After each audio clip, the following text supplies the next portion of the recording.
할렐루야. 네, 반갑습니다. 오늘 성가대 찬양을 아주 리드미컬하게 불러주셨습니다. 네, 감사합니다. 네, 오늘 시편 14편 1절로 7절까지 끝절까지 여러분하고 읽었습니다. 이스라엘 나라에는 무슨 사상이 있느냐 하면 메시아 대망 사상이 있습니다. 뭐 나라마다 비슷한 이렇게 나라마다 민족마다 이런 그 비슷한 사상들이 있어요.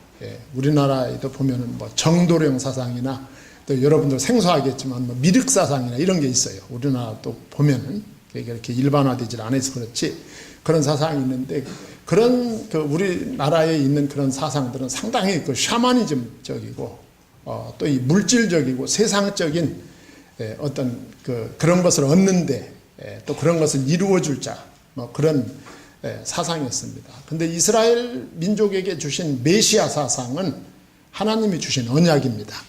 하나님께서 언약으로 이 사상을, 이 메시아 언약 사상을 하나님이 이스라엘 백성들에게 심어 주신 것을 볼 수가 있어요. 그래서 우리가 구약 성경을 보면 이제 39권이지 않습니까? 창세기서부터 요한계시록, 말라기까지 39권인데 이 구약 성경을 관통하는 사상이 뭐냐 하면 내가 메시아를 보내겠다는 것입니다. 하나님께서 이 세상에 메시아 구원자 보내겠다 그거야. 예. 그게 이제 창세기서부터 쭉 끝까지 이어져 가는 거예요. 그게. 그거더라 이제 조직신학적인 용어로 말하면 구속사다 그렇게 부릅니다. 그 사상으로 관통되어 있어요. 그래서 우리가 성경을 읽을 때에도 성경 속에서 이 구속사를 읽어내지 못하면 다시 말하면 하나님이 주신 메시아 언약, 메시아 대망 사상을 읽어내지 못하면 한갓 이스라엘 역사에 불과한 것입니다. 별로 의미가 없는 거예요. 예. 뭐 그냥 뭐 이게 교훈집 뭐 이런 게 되죠. 사실 교훈이 좋은 말이지만 하나님께서 우리에게 어떤 그 좋은 말을 들려주려고 그 뭐 성경을 우리에게 주시진 않았어요. 생명 주시려고 성경을 주신 거야. 예. 좋은 말하고는 비교가 안 되죠. 좋은 말은 성경이 아니더라도 이 세상에 얼마든지 많이 있습니다. 예. 그러니까 이 성경 66권 속에는 이 생명의 선이 흘러가고 있다. 예. 생명 주시려고 하나님의 성경을 우리에게 주셨고 그 성경은 내가 너희에게 이렇게 생명을 주겠다. 언약이 성경입니다. 그래서 우리가 창세기를 읽어보면 제가 여러분들한테 아주 자주 말씀드립니다만 벌써 창세기에 읽어보면 이제 하나님께서 천지를 창조하시고 에덴을 창설하시고 거기다 아담과 하와를 이제 하나님이 지어서 거기서 살게 하셨죠. 예. 그리고 그 아담과 하와가 이 하나님의 말씀 안에 거할 때는 아무 문제가 없었습니다. 그런데 아담과 하와가 이 마귀의 유혹에 넘어가 이 하나님의 말씀을 거역했을 때, 예, 선악과를 따먹음으로 하나님의 말씀을 거역할 때 이제 그게 죄가 되는 것이죠. 예. 그게 저주받고 결국은 에덴 동산에서 추방당하게 됩니다. 예. 그러면서 인류 역사에 이제 여러분들 다 알다시피 죽음이라고 하는 비극이 돌아오고 살아도 산 것이 아닌 고통이 인간의 역사를 저주로 억누르는 것을 볼 수가 있어요. 인간의 역사가 그렇게 된 것이죠. 그게 이제 창세기 3장 이제 1절로 14절까지 내용입니다. 인간은 하나님을 떠나서 죄와 저주와 사망에 빠지게 되었다. 그 내용입니다. 그 남자는 자기와 가족을 살리기 위해서 이마에 땀을 흘려 엉겅퀴, 그 가시덤불 엉겅퀴를 일구어 농사를 지어야 되고 여자는 남편에게 순종해야 되고 자식을 잉태하고 출산하는 고통에서 벗어날 수가 없게 되었다 라고 하는 것이 이 범죄한 인간에게 주신 하나님의 징벌임을 볼 수가 있어요. 자, 그러면서 그 창세기 3장 15절에 하나님께서 그 범죄하여 죄와 저주와 사망에 빠져 희망 없는 인간에게 희망 있음에 깃발을 올립니다. 할렐루야. 희망 있음에 깃발을 올리는 거예요. 그게 바로 창세기 3장 15절입니다. 그게. 예. 내가 여자의 후손을 보내겠다. 그리고 그 여자의 후손이 뱀의 머리를 상할 것이다. 그러므로 너희들을 구원하겠다. 이 깃발을 하나님이 탁 올려놓은 거야. 예. 창세기 초반에 벌써 올려놓은 거죠. 인간이 타락하자마자 하나님은 인간을 구원하기 위해서 내가 여자의 후손을 보내겠다. 이 메시지를 다 꽂아놓은 것을 볼 수가 있어요.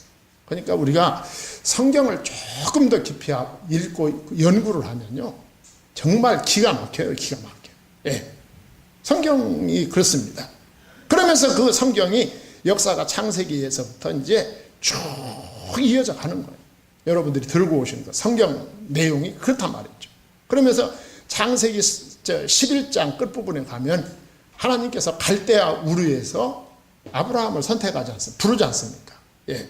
불러가지고 창세기 12장 1절에 보면 너는 내 친척 아비집을 떠나라 그랬어요. 예. 떠나서 내가 지시하는 땅으로 가라.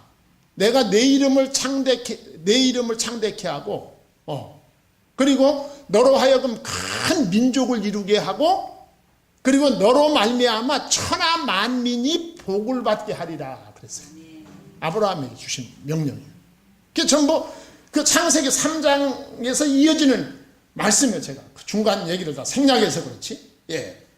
내가 너로 뭐라고 했어요? 내 이름을 창대케 하겠다. 예. 너 내 말 듣고 나 따라오면 내가 너한테 땅을 줄 것이고 그 땅에서 내 이름은 창대한다. 내 이름이 존경받게 될 것이고 너는 큰 민족의 조상이 될 것이고 내 혈통 중에 내 자손 중에 천하 만민이 복받을 씨가 오게 될 것이다. 이게 참 놀랍지 않습니까? 예.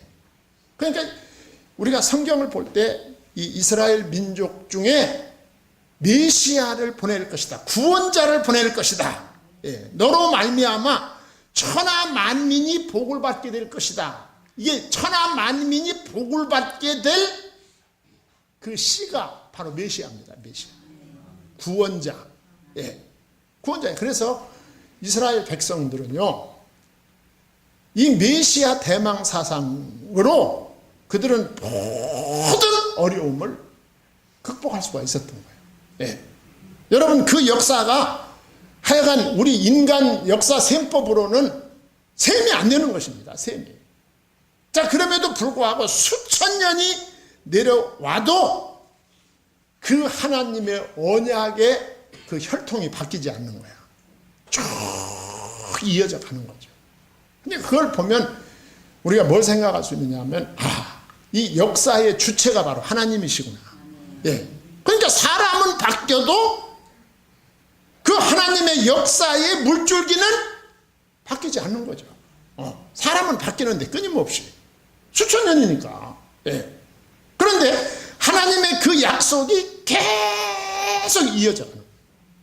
아브라함에게서 이삭으로, 이삭에게서 야곱으로, 야곱에게서 유다로, 유다에게서 그 아들로, 아들의 아들로 쭉 다윗까지 내려와가지고 마태복음 1장에 보면 누구까지? 예수 그리스도에게까지 내려오는 것을 볼 수가 있어요. 여러분, 성경은 보통 책이 아닙니다. 자, 이렇게 이스라엘 나라에는 메시아 대망 사상, 메시아 대망 신앙을 그들이 가지고 있었어요. 그 하나님의 약속을 믿고 기다리는 거예요. 예. 그래서 성경에 보면 너무너무 구체적으로 이 구원자가 오실 것을 기다리는데 그 선지자들이 그걸 예언한 것을 볼 수가 있어요. 미가 선지자 같은 사람은 예수 그리스도가, 메시아가 유대 땅 베들레헴에 탄생하실 것을 예언했어요. 언제? 예수님이 오시기 700년 전에. 예. 여러분, 7년도 그런데 700년 전에 하나님이 보내실 아브라함의 후손 중으로 오실 메시아가 유대 땅 베들레헴에 탄생하실 것이다. 예수님이 오시기 700년 전에 예언했는데 그 예언이 깎아 맞춘 듯이 딱 맞아버린 거야. 그러니 성경 말씀이 두려운 이유가 성경 말씀은 그대로 이루어진다는 거 아닙니까? 예. 그게 성경 말씀이 두려운 거예요. 예. 스가랴 선지자 같은 사람은 이스라엘 백성들이 바벨론 포로로 잡혀가죠. 그 돌아옵니다. 포로에서 돌아오는 이스라엘 백성들에게 메시아에 대한 소망을 심어줍니다. 할렐루야. 메시아에 대한 소망을 심어줘서 그 포로에서 다 잃고 돌아오는 이스라엘 백성들에게 용기를 주는 것을 볼 수가 있어요. 예. 사람이 희망이 있으면 살 수 있어요. 예. 어떤 상태 속에서도. 스가랴 선지자는 낙심하고 절망에 빠지고 모든 것 수탈당한 이스라엘 백성들에게 메시아가 오신다. 예. 하나님이 창세기 3장 15절에서 또 아브라함을 통해서 이삭을 통해서 야곱을 통해서 다윗을 통해서 약속하신 메시아를 보내주실 것이다. 이 희망을 심어주는 거예요. 그러니까 우리들도 희망을 가지면 낙심하지 않습니다. 희망을 가지시기 바랍니다. 예. 또 우리가 이제 신약 성경에도 보면 구약의 인물인데 신약 성경에 나와 있는 사람들이 있어요. 몇 사람 안 되지만 누가복음 2장에 보면은 안나라고 하는 여선지자가 나오죠. 그죠? 안나, 바누엘의 딸 안나라고 그랬잖아요. 예. 그런데 이 안나라는 여인은 우리가 겉으로 표면적으로 볼 때는 굉장히 불행한 여자였어요. 왜냐하면 결혼 생활을 7년밖에 못했어요. 예. 남편하고 결혼해서 7년만 살고 남편이 죽어버렸어요. 근데 얼마나 불쌍한 여자입니까? 어떻게 보면. 예. 근데 남편이 죽은 다음에 이 안나가 무슨 일을 했느냐 하면 성전 안에서 무려 80여 년간을 기도하면서 예, 이 성경이 예언한 메시아를 기다렸습니다. 대단하지 않습니까? 예. 저는 참 이 안나를 보면 대단하다. 그 성전을 떠나지 아니하고 80여 년 동안을 우리 주님께서 성경에 약속하신 그 메시아를 만나게 해달라고 기도했어요. 참 기도의 여인이었죠. 그런데 이 안나는 다른 선지자들이 받지 못한 축복을 받았죠. 예. 그게 뭡니까? 그 80여 년 동안을 사모하고 기도하고 기다리던 그 예수님을, 아기 예수님을 안아보는 축복을 받습니다. 놀랍죠. 예. 이 안나는 다른 선지자와 다르죠. 기다리던 메시아를 안아보는 은혜를 경험하게 되죠. 참 놀라운 은혜고 놀라운 축복입니다. 예. 이 안나는 사실 구약의 여인이죠. 또 구약의 남자가 또 하나 있는데 누구냐면 세례 요한입니다. 예. 세례 요한은 그 태어날 때도 예수님보다 한 6개월 먼저 태어났지 않습니까? 예. 이 세례 요한은 그 공적 사역에 있어서 예수님을 처음부터 끝까지 예수님을 증거합니다. 세례 요한이. 예. 그래가지고 막 세례 요한이 뭐 회개하라, 천국에 가까웠다. 너희들이 회개에 합당한 열매를 맺지 아니하면 이미 도끼가 나무 뿌리에 놓여 있다. 찍어서 불에 던지울 것이다. 이 세례 요한의 메시지가 아주 강력했죠. 옛날이나 지금이나 사람은 이렇게 또 이렇게 강력한 메시지를 가진 지도자를 좋아하는 사람들도 있어요. 예. 막 욕해주면은 그게 막 시원한 거예요. 내가 욕을 먹으면서도. 그런 거 있지 않습니까? 막 욕하고 막 욕하면 막, 내가 맞을 짓을 했지. 막 그래 하면서 이렇게 막 위안을 받는 것도 있어요. 사람에게. 세례 요한이 그런 사람이었어요. 그냥 무차별적으로 그냥 예, 요새 말로 하면 막 까버린 거예요. 사람들. 예. 앞이 뭐 왕이었든 뭐 제사장이었든 뭐 상관없이 그냥 세례 요한이 막 불같은 메시지를 전파했어요. 그래가지고 세례 요한 주변에 사람들이 구름대와 같이 모였습니다. 예. 아마 오늘날도 세례 요한 같은 그 불의 사자가 나타나면 사람들 모일 거예요. 그 사람들이 볼 때 세례 요한을 볼 때 저 세례 요한이 성경에 약속한 오실 메시아인가 보다 그렇게 생각한 거야. 사람들이. 그래가지고 세례 요한 주변에 사람들이 많이 모여왔어요. 그때 세례 요한이 뭐라고 말하느냐 하면 나는 메시아가 아니다. 예. 내 뒤에 오시는 분이 메시아다. 그분에 비하면 나는 그분의 신발끈도 고쳐 매주기에 합당치 않은 비천한 자다. 오실 예수님을 증거했어요. 처음부터 끝까지. 그런데 이제 세례 요한이 이제 헤롯의 죄를 지적하다가 체포가 되죠. 체포가 되고 이제 감옥에 들어가게 되지 않습니까? 이 감옥에 들어가서 사형당하기 전에 마음에 갈등이 잠깐 생겼죠. 예. 생겨가지고 이 세례 요한이 이제 예수님에게 자기 제자들을 보냅니다. 제자들을 보내가지고 뭐라고 예수님에게 물어봤느냐 하면 당신이 과연 오실 메시아입니까? 이렇게 물어본 거야. 예. 그때 예수님이 하신 말씀이 제자들에게 하신 말씀이 너희가 보고 들은 대로 가서 너희 스승에게 전해라. 예. 그 말을 듣고 세례 요한이 믿음이 흔들리지 않고 순교할 때까지 믿음을 가지고 순교한 것을 볼 수가 있습니다. 이 구원자를 기다렸다. 예. 구원자. 이게 이스라엘의 역사입니다. 그래서 오늘 우리가 시편 14편을 읽었습니다만 시편 14편의 핵심 포인트가 7절입니다. 7절. 7절에 보면 이스라엘의 구원이 시온에서 나오기를 원하도다 그랬어요. 이게 똑같은 말씀이에요. 똑같은 말씀이에요. 창세기에 나와 있는 말씀과 다른 성경에 나와 있는 말씀과 똑같은 내용입니다. 예. 이스라엘의 구원이 이 말이 무슨 말입니까? 구원자가 메시아가 그 말이죠. 예. 메시아가 시온에서 나오기를 원하도다. 시온에서 이스라엘에서 나오기를 원하도다 그 말이에요. 예. 메시아가 오시기를 갈망하는 모습을 보여주는 거예요. 이 말씀이. 예. 메시아가 오시기를 갈망하고 있어요. 자, 그러면 왜 이렇게 사람들이 메시아가 오기를 갈망할까? 첫째는 이 세상이 너무 악하기 때문이에요. 예. 1절에 보시면 이 세상이 너무너무 악하기 때문입니다.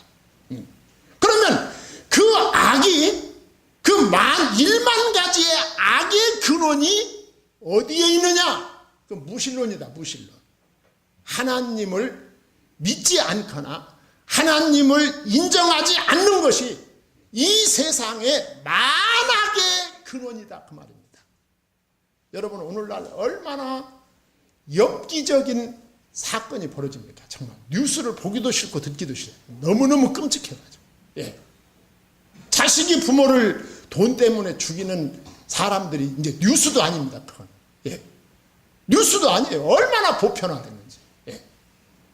그리고 계모가 이게 무슨 장화홍련 무슨 심청전 시대도 아니고, 예. 무슨 계모가 자기 그 전실 자식을 죽이기 위해서 소금밥을 먹이질 않나, 목욕탕에다가 질식시키지를 않나 이래가지고 그 어린 아이들을 죽이는 이 너무너무 안타깝고 너무너무 엽기적인 이 죄악이 우리의 그 일반적인 생활 속에 이 편만에 있는 이 현실 속에 여러분과 제가 살고 있어요. 예. 얼마나 기가 막힙니까? 이 모든 악의 근원이 어디서 출발한 것이냐? 하나님이 없다 하는 데서 출발했다 그 말이죠. 하나님은 살아계시다. 하나님은 전능하시다. 그 하나님은 사랑의 하나님이시지만 죄를 범하는 자를 심판하시는 심판주이시다. 그분은 불꽃 같은 눈으로 나를 굽어보고 계신다. 이 사실이 믿어질 때 그런 범죄를 저지를 수 있겠어요? 불가능해요. 불가능해. 예. 그러니까 우리가 앞으로 내세도 그렇지만 이 세상도 바로 되려면 하나님을 바로 믿어야 됩니다. 하나님 바로 믿어야 돼요. 어리석은 자는 그 마음에 이르기를 하나님이 없다 하는도다 그랬어요. 예. 이 무신론자의 근본 문제는 이론만 가지고 있지 않다는 거예요. 그 사람의 삶의 철학이 무신론적인 철학을 가지고 그 철학 따라 행동을 한다 그 말이죠. 이게 문제가 되는 것이죠. 예. 이론적 주장뿐만 아니라 삶에서 무신론적인 행태를 보이는 자들이 이 세상에 편만하다. 예. 역사상 가장 악한 것은 하나님의 존재를 부인하는 것입니다. 예. 그래서 성경 말씀은 무신론의 어리석음을 고발하는 거예요. 성경. 이 무신론은 참 어리석은 것이다. 어리석은 자는 그의 마음에 이르기를 하나님이 없다 하는도다. 이 말은 하나님이 없다고 하는 것만큼 어리석은 것은 없다 그 말이죠. 예. 하나님은요, 하나님을 알 수 있는 길을 여러 가지로 열어놓으셨어요. 첫째가 조직신학적인 용어를 빌리면 자연계시를 통해서 하나님을 알게 해주셨어요. 예. 하나님이 지으신 피조세계를 통해서 사람이 가진 양심을 통해서 정말 하나님이 살아계시구나 깨닫게 해주셨어요. 하나님은. 예. 그리고 좀 더 세밀하게 두 번째는 성경 말씀을 주셔서 하나님을 알게 해주셨어요. 성경 말씀을 통해서. 예. 이거더라 특별계시라고 그러죠. 예. 그 시편 103편 7절에 보면 그 행위를 모세에게 그 행사를 이스라엘 자손에게 알리셨도다 그랬어요. 하나님이 알려주셨어요. 이미 내가 살아있는 신이다. 나는 살아있는 하나님이시다. 나는 우주 만물을 창조하고 섭리하는 주이시다. 성경을 통해서 우리에게 계시해 주셨다. 그리고 더 가까이는 예수 그리스도를 통해서 알려주신 거예요. 하나님이 살아계신과 살아계신 하나님이 사람을 사랑하시고 우주와 만물을 섭리하시는 분이심을 예수 그리스도 하나님의 아들을 통해서 우리에게 보여주신 거예요. 여러분, 하나님은 영이시기 때문에 우리 육안으로 볼 수가 없어요. 예. 우리 육안으로 볼 수도 없고 우리의 육으로 접촉할 수가 없어요. 영이시기 때문에. 그 영이신 하나님이 보이는 하나님으로 오셨는데 그분이 누구다? 그분이 바로 예수 그리스도다. 예수 그리스도는 살아계신 하나님에 대한 계시 중의 계시입니다. 예. 계시 중의 계시야. 마태복음 8장에 보면 예수님의 제자들과 예수님이 함께 배를 타고 갈릴리 바다로 건너가게 됐죠. 예. 예수님은 고물에서 고물을 베게 하고 거기 잠을 주무시고 계셨어요. 근데 갑자기 큰 풍랑이 일어납니다. 막 배에 물이 들어오고 뒤집히게 생겼어요. 근데 예수님의 제자들이 예수님을 막 깨웁니다. 막 깨워요. 겁이 나가지고. 근데 예수님이 일어나서 하시는 말씀이 믿음 없다고 책망하시죠. 예. 그 믿음 없다고 책망을 하시고 바람과 파도를 꾸짖으시니 잠잠하게 되었도다 그랬어요. 그때 그 광경을 두 눈으로 똑똑히 지켜본 제자들이 한 말이 있어요. 무슨 말이었느냐? 그 사람들이 이상히 여겨 이르되 이 어떠한 사람이기에 바람과 바다도 순종하는고 하더라. 예수 그리스도는 바람과 바다도 순종케 하시는 하나님이십니다. 하나님의 아들이십니다. 예수님의 제자들이 선생님, 아마 여러분들 중에도 그런 분이 있을 거예요. 하나님 좀 한번 봤으면 좋겠다. 안 보고 믿으려니까 영 답답하고 이게 참. 예. 나이 먹어가지고 누구한테 물어보기도 그렇고. 예. 하나님 좀 봤으면 좋겠다. 예. 빨간색 입은 하나님하고 파란색 입은 하나님 한번 좀 봤으면 좋겠다. 이런 분이 있을 수 있어요. 예. 그냥 아무것도 없으니까 너무 맹성맹성하다. 예. 그런 분이 혹 있을 수 있어요. 그런데 하나님은 혹시 여러분들이 그런 게 보였으면 그분이 하나님 아닙니다. 하나님은 영이시기 때문에 그렇게 보이는 분이 아니에요. 예. 그 예수님의 제자들도 하나님을 보여달라고 그랬어요. 그러니까 성경을 읽어보면 예수님 제자들하고 우리들하고 수준이 비슷해요. 예. 우리 하나님 보여주세요, 선생님. 예. 천진난만해요, 참 어떻게 보면. 예. 그랬더니 예수님이 하시는 말씀이 나를 본 자는 아버지를 보았거늘 왜 보여달라 하느냐 그랬어요. 예. 예수 그리스도는 하나님이십니다.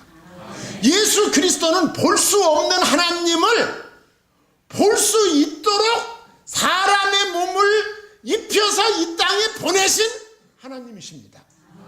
예수님이 그런 분이시다. 예. 예수님 보면 하나님 살아계심을 알 수 있는 거예요. 예수님 보면 하나님이 나를 사랑하심을 알 수 있다 그 말이죠. 그렇지 않습니까? 예. 하나님이 나를 얼마나 사랑하시느냐, 내가 받을 죄와 저주와 심판을 나를 대신해서 십자가에서 피 흘려 대신 받아 죽어주실 만큼 나를 사랑하시는 분이시다. 예수 그리스도를 통해서 우리는 하나님을 알 수 있어요. 예. 자, 어리석은 자는 그의 마음에 이르기를 하나님이 없다 하는도다.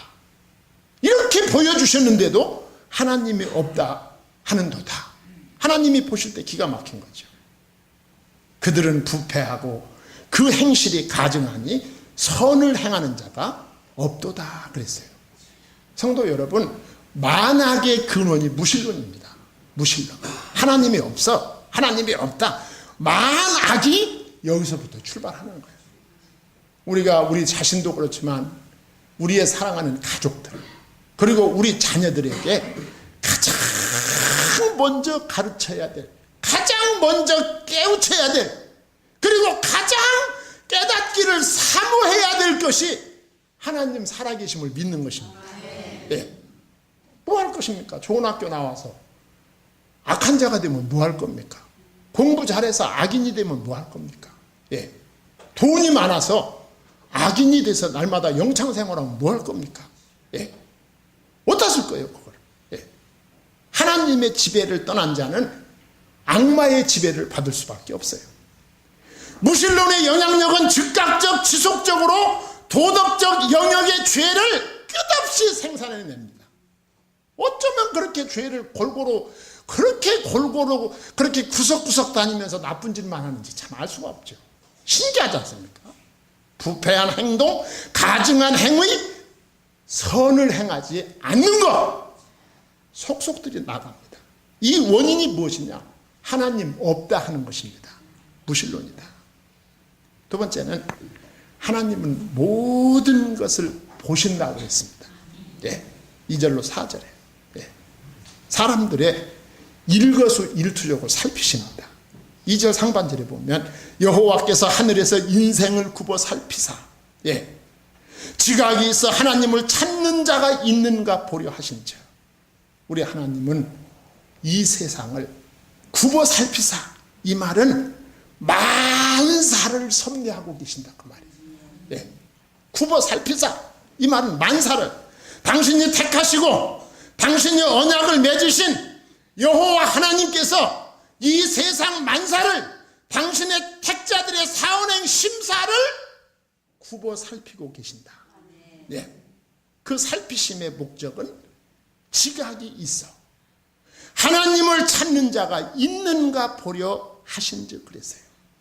여호와의 살아계심과 역사하심을 인정하여 하나님 중심의 삶을 살고 있는지 없는지 있는 자를 찾으신다. 그러기 위해서 굽어 살피신다 그 말입니다. 자, 그런데도 불구하고 3절과 4절에 보면 인간의 완전한 타락을 보여줍니다. 모든 인간이 타락했다. 다 치우쳐 더러운 자 되고 자가 되고 선을 행하는 자가 없으니 하나도 없도다. 예. 그리고 악을 행하는 자는 다 무지하냐? 그들이 떡 먹듯이 내 백성을 먹으면서 여호와를 부르지 아니하는도다 그랬어요. 하나님은 무신론자들의 결핍된 영적 지각을 다 알고 계시고 지적하고 계십니다. 떡 먹듯이 내 백성을 먹으면서, 이게 무슨 말입니까? 죄악의 일상화를 가리키는 거예요. 예. 여러분, 우리가 나쁜 짓도 반복적으로 하면 양심의 가책이 없어집니다. 마비돼요, 마비돼, 양심이. 예. 양심이 마비됩니다. 우리 성도들은 하나님께서 내 양심에, 내 마음에 아주 작은 도전을 주실 때에도 예민하게 반응할 수 있어야 돼요. 할렐루야. 반응할 수 있어야 돼요. 이렇게 건강한 사람. 예. 여러분, 어떤 때 옷을 갈아입으려고 보면 무릎이 시퍼렇게 멍들어 있는 거 경험한 적 없어요? 다친 적이 없어, 나는. 아픈 적도 없고. 그런데 무릎 밑에 정갱이가 시커멓게 멍이 들어있는 거야. 그럼 정갱이가 그냥 가만 놔둬도 멍이 듭니까? 부딪혔는데도 부딪힌 줄을 모르는 거야. 감각이 떨어진 거야. 그만큼 건강 상태가 안 좋은 거죠. 양심의 마비 상태, 죄악에 면역되어 죄의식이 없는 상태. 무신론자들은 신자들에 대한 적개심을 지속적으로 가지고 있으며 죄인지 깨닫지 못해. 예. 여호와를 부르지 아니하는도다. 말씀도 기도도 찬양도 없는 황량한 삶으로 변질될 것을 말씀하고 있어요. 하나님의 작은 부르심에도 예, 제가 여기 있습니다 하고 반응하시기 바랍니다. 5절로 7절에 보면 악인들의 결국을 보여줍니다. 자, 무신론자에게 두려운 심판이 있을 것이다. 그러나 거기서 그들은 두려워하고 두려워하였으니, 여기서 거기서는 두 가지로 해석이 돼요. 첫째는 악인의 악행의 현장에서, 그 다음에는 하나님의 심판의 보좌 앞에서 큰 두려움을 겪게 될 것이다. 현생과 내생의 두려움을 겪게 될 것이다. 누가? 무신론자가, 악인이 그렇게 될 것이다. 그러나 믿는 자는 은혜로운 현실을 맞게 될 것이다. 5절 하반절 6절 하나님이 의인의 세대에 계심이로다. 사랑하는 성도 여러분, 살아계신 주님은 당신을 믿고 의지하는 자와 함께 하십니다. 의인의 세대, 구원하시기로 작정한 모든 백성, 전 우주적 교회의 모든 구성원들, 성도 여러분들을 가리킵니다. 여러분들과 함께 하실 것이다. 그리고 여호와는 의인의 피난처가 되신다. 너희가 가난한 자의 계획을 부끄럽게 하나 오직 여호와는 그의 피난처가 되시리라. 의인의 피난처, 믿는 자의 피난처가 되실 것이다. 믿기를 바랍니다. 그러면서 구원을 위한 갈망의 기도를 하고 기도로 마무리를 짓습니다. 아까 서두에서 말씀드렸죠.